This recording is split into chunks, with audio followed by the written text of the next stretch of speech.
Well, howdy, howdy, howdy. Finally, senior citizen here. Greetings, boys, girls, and all of our non-binary friends, and welcome to this, a brand new day. And remember, no matter who you are valid. And also, if you are a bigot, that is a terrible character flaw.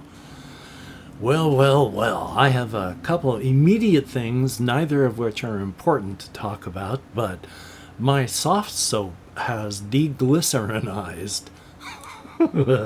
You get the soft soap brand of soft soap, the type you can just squeeze out of the pump bottles. But I had some soft soap brand soap, then the thing to fill it with. And it made it through this huge bucket of it all the way down to about here. And then the last time I refilled it, as sometimes happens, and I don't know why, it went from the semi-gelatinous slime mode to the glycerin breaking down and it just being runny as water. And because of that, it doesn't suds up or lather and you can't really clean your hands with it. So that happened. And I don't know why that happens, and it's irritating because that was the last of the soap wasted. Yay.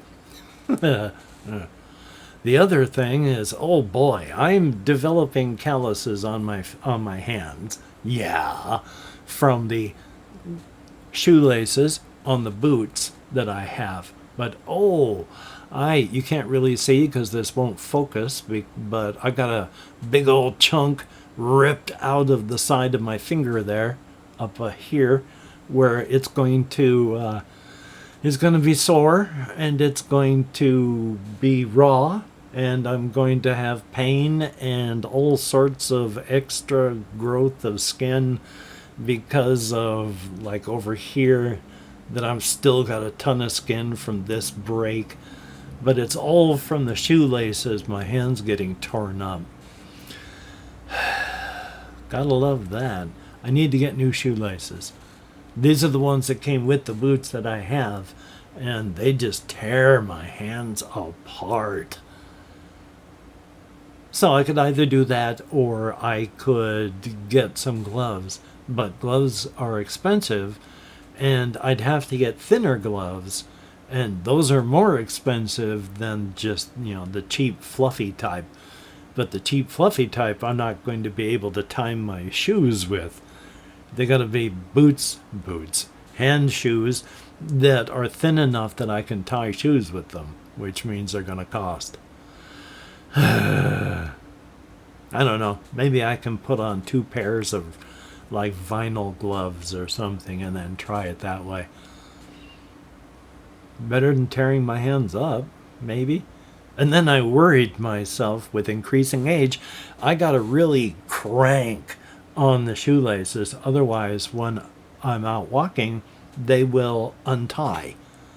And then I have to find some place and then tighten them back up and then re-tie them out there in the middle of a walk. And that's a pain. So I need to get some new shoelaces, because generally the ones that I've purchased and then put into the boots that I've purchased, they hold the knot better than the ones that come standard with the boots, like the ones I have on. Ugh, the inside of my nose is itchy. So yay!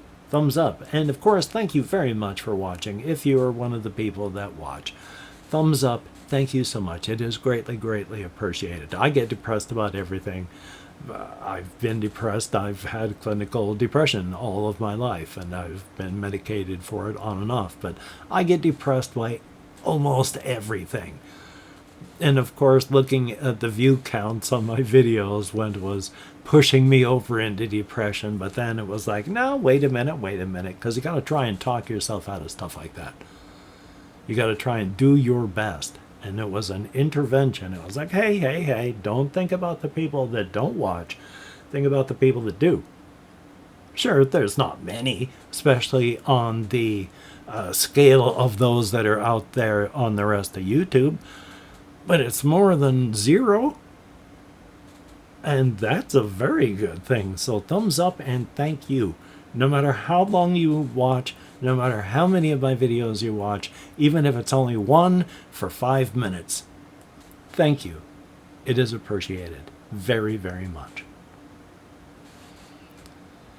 Which, on a side note, I don't know why this is. This is my arm that gets shoved forward because of my scoliosis. My vertebrae are all twisted, this side's underdeveloped, and my shoulder gets tugged forward. And yet this hand I can put straight forward just like this with my arm. But this hand, it's way out there and it's out like this. And this is the hand that was paralyzed for about 2 years. So I don't know why this one's so hard for me to crank forward. But yeah, back in the beginning, I guess around the time of the beginning of my channel, I had severed my radial nerve, and so my hand was paralyzed just completely. They do nerve conduction tests where they stick a pin into your nerve on this side, stick a pin on this nerve here, same nerve, but it did the upper and lower, and then they test to see the electrical current that runs through it. And if there's none, they know, oops, and there was none. Oops, my hand just did not work. And it took a couple years for the break to heal, which, thank goodness, nerves, non-spinal nerves do. But eventually I started being able to really do things and then get strength back and feeling back. And though my hand is still clumsy, if I'm not watching it when I'm trying to do something, it's just like a club with tendrils. So I got to be careful. But it's amazing that I can use it at all. Unfortunately, whenever I have issues on this side because of my nerve compression, this just hurts like the devil. Oh my gosh. And it was bad for so long. Once I started getting this back, well, even before that, when it was dead, all of these muscles were just completely cramped. It was solid as wood, all of these muscles. And if I touched it too hard, oh my God, that was awful. And if I made the mistake of bumping into something, like banging into a wall, it was all I could do to keep from screaming. And it would be agony for so long. So thumbs up on that. I'm glad that that stopped.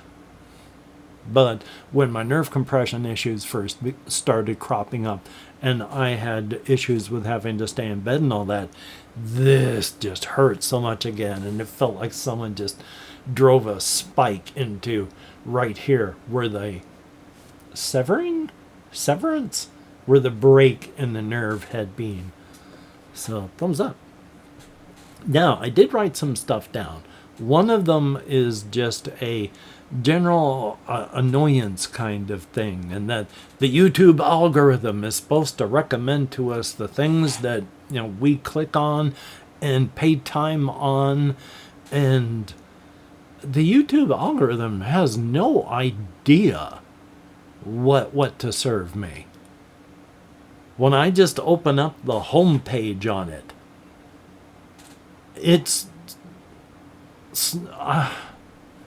maybe 1 in 20 videos looks halfway interesting. Maybe. But it's generally stuff that I don't care about. I don't watch car stuff. There'll be car things that are just littered through there.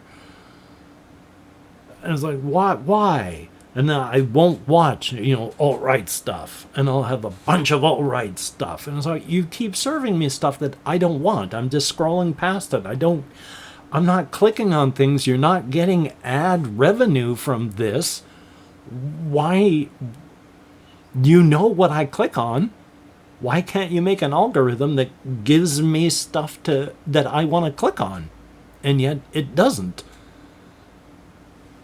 It is so hard to find new channels anymore because just at random, it won't show me the kind of things I click on and have in my subscription list.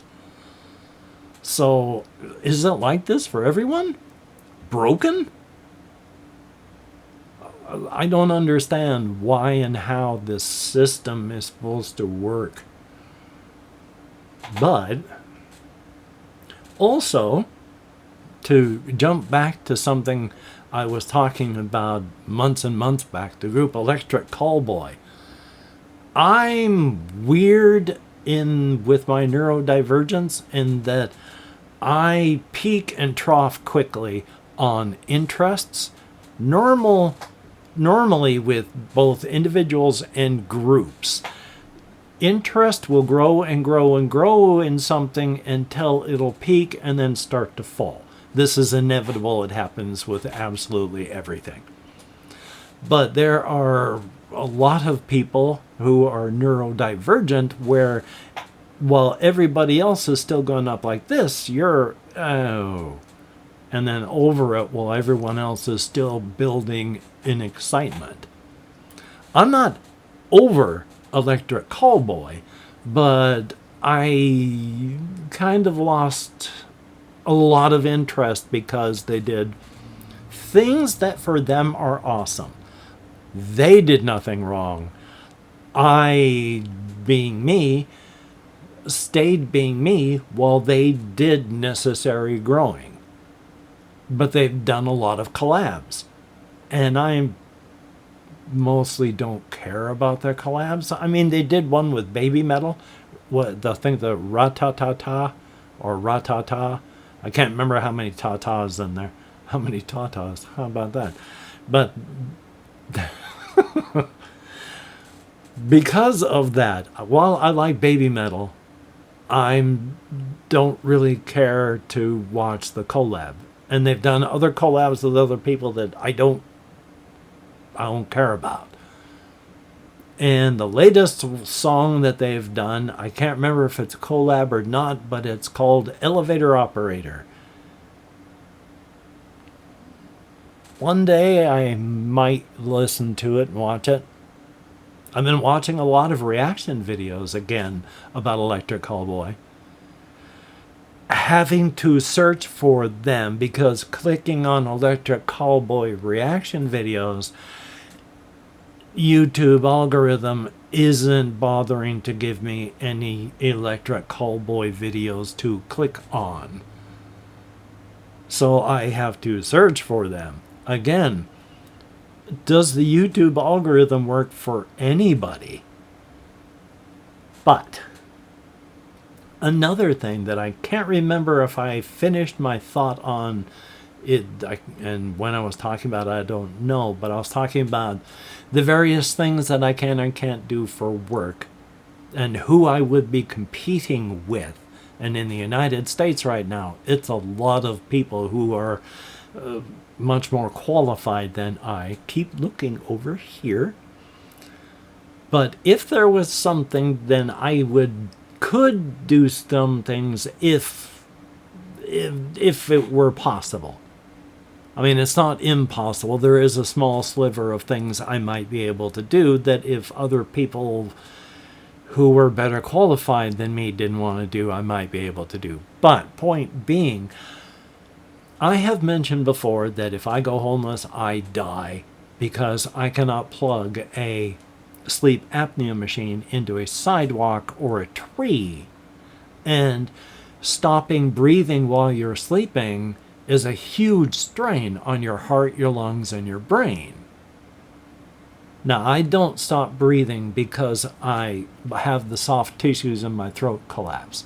I stop breathing central apnea. Your brain literally forgets to tell your lungs to breathe, so you stop. And then after your brain starts going, hey, we're suffering from hypoxia here, maybe hey, start breathing. And then you start breathing again. Now, the thing is, that doesn't kill you immediately. But it is one of those things that adds stress to your system, specifically your heart and your lungs and your brain, that in time, cumulatively adds up so that you can have heart attack, you can have stroke, you can have other issues. These are things that take place later in life, in your later years, when your chickens are starting to come home to roost and all of the things that you did throughout your life are starting to really impact your body. That's now for me. That's right now. I've got all those chickens coming home to roost. I've got my body being hit with the impacts of all the things I spent 60 years doing. Adding to that is the problem. Especially if being homeless and with no health care available, which not yet, but I'll hopefully come back to, well, maybe try and do that real quick. One of the things that's happening that is a tried and true practice, the way that the United States government is being dismantled, since they can't break down some departments because of laws. Congress has to do it. They are destroying as much as they can without that, which leaves the departments that they've made incredibly inefficient, because right now already it's like they need 10,000 people to do the stuff. They have 6,000. They are firing down to 2,000. At which point that gives them ammunition to say government is entirely inefficient. It's taking over a year for these applications to get processed. We need to privatize. And then you begin to start paying for the benefits of being disabled. You pay so that you can live. Yay. But I would not die immediately. But it does add to the stressors of everything that have already been happening. Who knows how long it would be before the inevitable heart attack or stroke. Itchy. So, yay on that.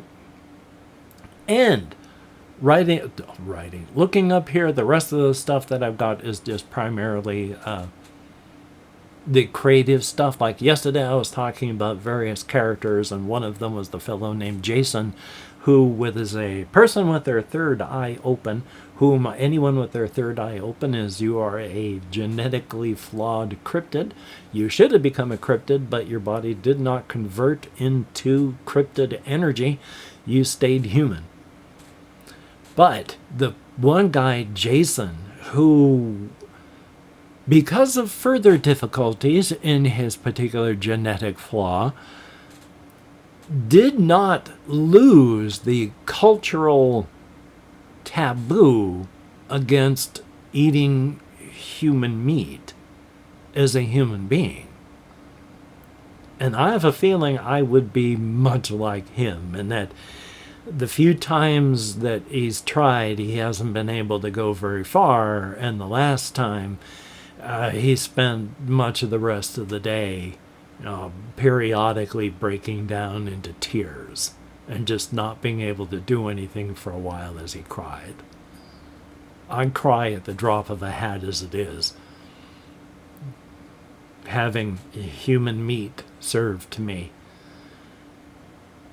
would probably do the trick right there. So, thumbs up on that. But other characters I really wanted to talk about, and then don't have a lot of time, but I still like the ghoul of King Mike. Now, ghouls, not like the ghouls of Fallout, but more the ghouls of folklore and such like that.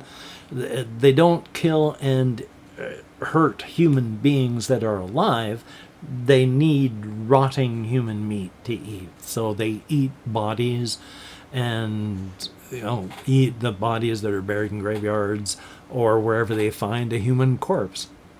And Mike was one of those. Younger, he was just Mike. As he got older, he became Big Mike, even though as a ghoul, he's only about 5 feet tall, with spiky black hair that goes in every direction up here, and green skin like ghouls have, with wider, thicker fingers for digging, along with wider, thicker toes with stronger feet for kicking dirt behind, so that you can go digging so you can get into graveyards and find the corpses. But after he went and did what was necessary, because the presence that is in the old, and I got the name wrong yesterday, it's McGregor, not McEwen. Thomas McGregor made a whole bunch of decisions and actions that, with all the blood and death there, formed the presence that, with Thomas McGregor, with his mind and body, formed a trio. And after Thomas McGregor's death, the presence needed body and mind. And the person that was most likely to help and get the things necessary was Mike. And so he went into the mansion, and by following leads was able to get Thomas McGregor's body, brought it back, and didn't know that he was going to become part 3, mind. So there is presence, the will, that is separate from everything else in the mansion. There is the body of Thomas McGregor, and there is the mind of King Mike. And he, periodically he needs to fuel the machine so it doesn't start going into emergency protocols and zapping people in the wild again. And that means he calls to one of the warlords out in the city and tells them he needs a human being and a cryptid. Volunteers are best, but he needs a human being and a cryptid no matter what. And when he gets them up at the mansion, there's 2 parts to the mansion. One for public use, the other part is the palace. But down inside is the body of Thomas McGregor, and King Mike has to feed the human being and the cryptid to the body. And when he puts them in there with the corpse, it will get up because it needs to refuel itself, and bite by softball-sized bite, it eats both of them until they are gone, and then it flops back into its chair, lifeless again, until the fuel reserves start getting low again, at which point King Mike needs to feed it again. King Mike doesn't like to do that, but King Mike doesn't trust anybody else. And right now, King Mike's about 325 years old, and ghouls usually don't live over 300, but he doesn't look a day over 225. So without his permission or even knowing it was happening, the presence has been changing him to keep him as part of the trio. And hey, call to action time. If you could like, comment, share, subscribe, that would be very awesome. Definitely a thumbs up. And if you are a Patreon patron, you are a beautiful and awesome person. When you look in the mirror, you are looking at someone who is beautiful and awesome, both physically, mentally, and emotionally, and spiritually. Thumbs up for that. If you've left me a comment, you too are beautiful and awesome in your own way. I read every comment that YouTube shows me. I thumbs up or heart every comment that I can, and I answer as many as my nerve compression will let me, which is not as many as I would like, but it's better than 0. Yay! Thumbs up for that. Well, I am going to edit, render, upload. I'm going to continue to play games. I've got some things uploaded. I can English. I have some things installed that I have been enjoying. I've been watching well, I haven't yet been watching it. I have a video ready to watch that is about the spiderweb games, the old school CRPG things. I want to get back into those, which, ADHD, of course, I am stopping my fixation here to bring it over onto something else when this is only like, I've only spent like 12% of the time necessary. But now I'm over onto this. Life is life. Hopefully you can get done the things that you would like to get done. If not, please, do not beat yourself up. You deserve better. It will not help you get it done better next time as well. So, until we meet again, you take care. Have a great day today. I will see you on the flip side, and that is indeed a very, very good thing. And hokey smokes. Yeah, I'm got a lot more I could talk about on the whole cryptid front. I mean, I could talk for hours and it would just barely scrape the surface. And the whole cryptid part is just barely scraping the surface of the whole inside-outside razor's edge, which is just barely scraping the surface of the cosmic horrors, which is just barely scraping the surface of the multiverse, which is barely scraping the surface of the whole cosmology of the multiverse and the Ungata, the void. So I could spend days talking about it and still just barely be started. So thumbs up on that. Anyway, you take care. Have a great day. I will talk to you later. Promise. Unless I die. Or you die. Or, well, yeah. That pretty much sums up the whole binary choices there, doesn't it?